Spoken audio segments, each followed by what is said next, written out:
اس سے پہلے سورہ بقرہ کی جو آیت کریمہ چلی، اس میں اللہ تبارک و تعالیٰ نے نمازوں کی محافظت کا حکم عطا فرمایا، خاص طور سے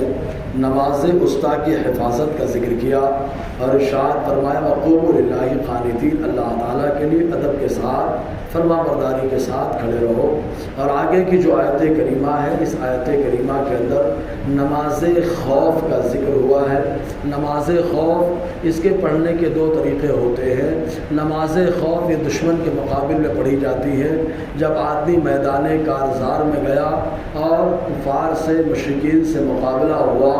اور خدشہ ہے اس بات کا کہ اگر ایک ساتھ نماز پڑھیں گے تو نماز کے دوران کفار جو ہے مسلمانوں پر حملہ کر کے نقصان پہنچائیں گے، تب ایسی صورت میں جو بھی قائد اور سالار ہے، سپہ سالار، اس کو یہ اختیار بنتا ہے کہ وہ جو ہے دو گروہوں میں لوگوں کو بانٹ دے، اور بانٹنے کے بعد اب نماز پڑھنے کے دو طریقے ہوں گے۔ پہلا طریقہ یہ کہ خود وہاں پر ایک امام مقرر ہو جائے اور وہ نماز پڑھا دے، اور یہ گروہ نماز پڑھ کے دشمن کے سامنے چلا جائے، اور وہ جو گروہ جو دشمن کے سامنے کھڑا تھا اب آئے، اور آنے کے بعد ایک امام ان کی امامت کرے اور یہ لوگ بھی پوری نماز پڑھ لے۔ ایک صورت نماز پڑھنے کی یہ ہے۔ دوسری صورت یہ ہوتی ہے کہ جیسا کہ آقا علیہ السلام نے خود ایسا ہی کیا کہ یہ طریقہ یہ ہے کہ حضور صلی اللہ علیہ وسلم نے صحابہ کرام کو دو گروہوں میں بانٹا تھا۔ ایک گروہ کے بارے میں حکم دیا کہ میرے پیچھے ایک رکعت پڑھ لو، اور ایک رکعت پڑھنے کے بعد تم دشمن کے سامنے چلے جاؤ،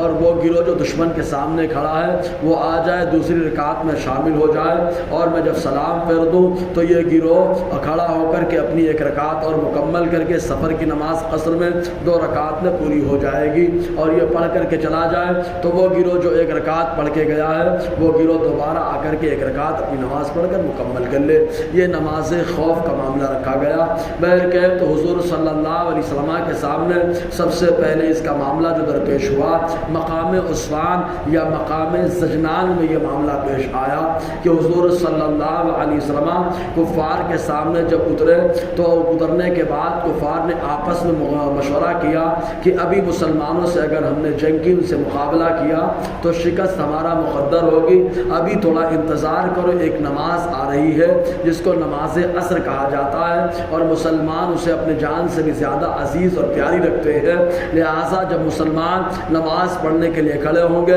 ہم لوگ یکبارگی ان کے اوپر حملہ کریں گے اور حملہ کر کے ان لوگوں کو شہید کر دیں گے۔ چنانچہ ان لوگوں نے ادھر منصوبہ بنایا، اللہ تبارک و تعالیٰ نے جبرائیل علیہ السلام کو بھیجا، اور بھیج کر کے اپنے محبوب صلی اللہ علیہ وسلم کو کفار کے مشورے کے تعلق سے آگاہ فرما دیا، اور آگاہ فرمانے کے ساتھ ساتھ اللہ تعالیٰ نے نماز خوف پڑھنے کا حکم اپنے محبوب کو عطا فرمایا کہ صحابہ کو 2 گروہ میں کر دو، ایک گروہ کفار کے سامنے چلا جائے، ایک گروہ آپ کے پیچھے ایک رکعت پڑھے اور ایک رکعت پڑھ کے یہ چلا جائے، اور وہ گروہ آ کر کے آپ کے پیچھے ایک رکعت پڑھ لے، اور آپ کے سلام پھیرنے کے بعد یہ گروہ کھڑا ہو کر اپنی ایک رکعت مکمل کرے، مکمل کر کے چلا جائے، اور پہلا گروہ جو ایک رکعت پڑھ کے گیا وہ واپس آ کر کے اپنی ایک رکعت مکمل کر لے۔ اس طریقے سے نماز خوف کی ادائیگی کا حکم اللہ تبارک و تعالیٰ نے عطا فرمایا۔ دوسری روایت میں یوں ملتا ہے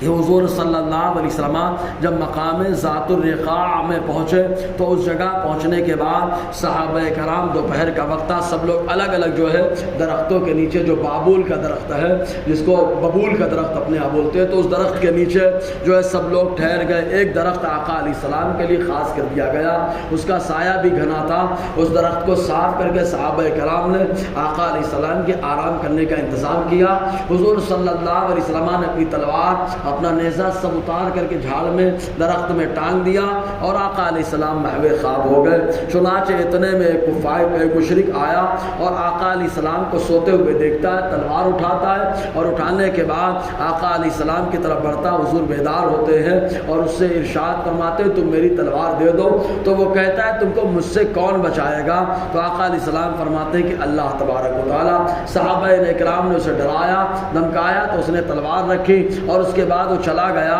پھر نماز کا جب وقت ہوا تو آقا علیہ السلام نے نماز پڑھنے کا حکم نماز خوف کے انداز میں عطا فرمایا. 2 گروہ بنا کے آقا علیہ السلام نے نماز ادا فرمائی. اسی کو اللہ تعالیٰ نے یہاں پہ ذکر فرمایا. ارشاد فرماتا ہے فَإِنْ خِفْتُمْ فَرِجَالًا أَوْ رُكْبَانًا, اگر تم خوف کرو نماز پڑھنے کے وقت, فرجالا تو پیدل بھی نماز پڑھ سکتے ہو, اور رکبانہ یا سواری پر بھی نماز پڑھ سکتے ہو. اور خوف کی صورت میں چند شرطیں جو نماز کی ہے خوف کی صورت میں وہ معاف ہو جاتی ہے. جیسے یہ کہ اگر قبلے کی طرف چہرہ کریں گے تو دشمن گردن مار دے گا, تب ایسی صورت میں قبلے کی طرف رخ کرنا یہ معاف ہو جاتا ہے. اس لیے کہ اللہ تعالیٰ خود فرماتا ہے وَلِلَّهِ الْمَشْرِقُ وَالْمَغْرِبُ, اللہ تبارک و تعالیٰ کے لیے مشرق و مغرب ہے, تم جدھر چہرہ کرو گے اللہ تعالیٰ کی رحمت تمہارا استقبال کرے گی. تو بہرکیف خوف کی صورت میں معاف ہو جاتی ہے بات. کبھی کبھی خوف کا معاملہ آتا ہے تو وضو معاف ہو جاتا ہے, اس کی جگہ تیمم کرنے کی اجازت ہوتی ہے. جیسے یہ کہ اگر آدمی کو معلوم ہے وضو کرنے جائے گا بیماری بڑھ جائے گی تو تیمم کر کے نماز پڑھ لے, یا یہ کہ تیمم کرنے جائے گا وہاں پہ دشمن پکڑ لے گا, وضو کرنے جائے گا دشمن پکڑ لے گا قتل کر دے گا, تب ایسی صورت میں وضو تیمم کرنے کی اجازت ہے. اسی طریقے سے اگر جو ہے شیر وغیرہ دیگر